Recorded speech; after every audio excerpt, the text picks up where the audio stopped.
Hei tuturor, aici este Girl Slime.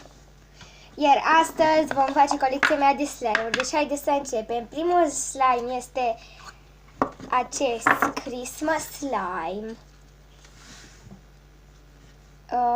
La camera se vede că el este portocaliu, dar este așa un maro cu sclipici alb, roșu și verde.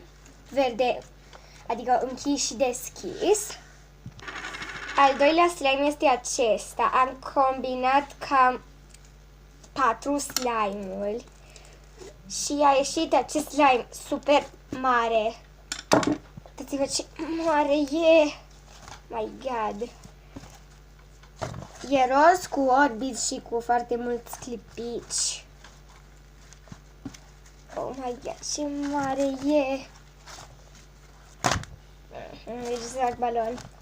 Ok, al treilea slime este acesta. Este un metallic slime. Culoarea s-a făcut metalică pentru că am pus mai multe culori. Și are orbizi înăuntru și îmi place super mult. Dar la cameră nu se vede că el e metalic pentru că nu e prea multă lumină. Al patrulea slime este acesta. Ok.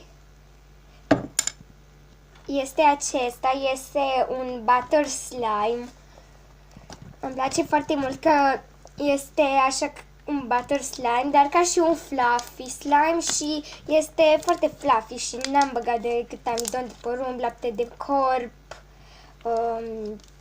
și creme și sclipici. Îmi place foarte mult culoarea și că este foarte nelipicios.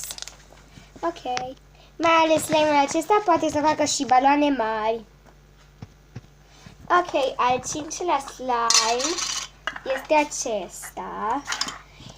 Este un Christmas slime, dat ca și acela, dar ceva de genul ca și pomul de Crăciun. Este așa un verde și are foarte multe orbizi micuțe și verzi.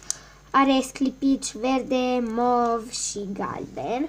Îmi place foarte mult pentru că e așa de micuț și zici că e ceva de genul, cum să spun, zici că e o frunză când îl pui așa de fin e.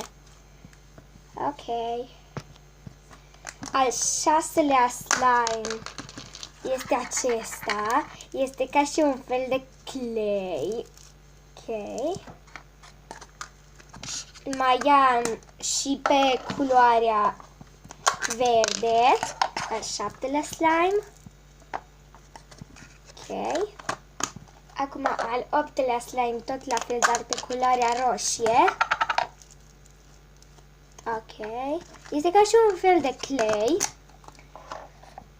Iar aici avem încă un clay din acest, dar pe albastru. Acesta este al 9-lea. Ok. Acum vine al 10-lea, care este așa un, cum să spun, un mov mai deschis. Are și el orbi și are sclipici albastru. Îmi place foarte mult pentru că zici că este fluffy slime, dar nu este, pentru că n-am pus deloc spumă de ras. Ok.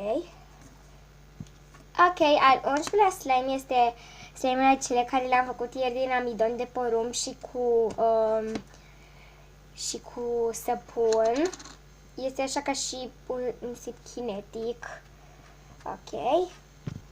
Ok, al 12-lea slime este acest kinetic sand. Îmi place super mult. Stați să vă arăt că chiar el este un kinetic sand.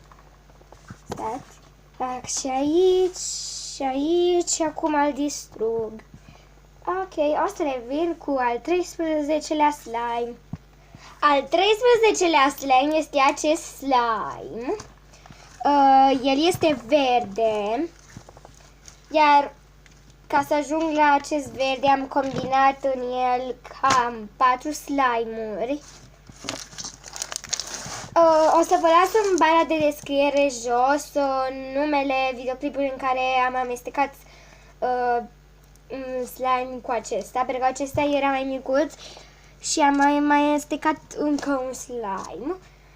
Ok, cam atât a fost și cu acest video. Eu am fost Gășai și vă spun pa, pa, bye! Să nu uitați să dați un like, un share și un subscribe. Bye!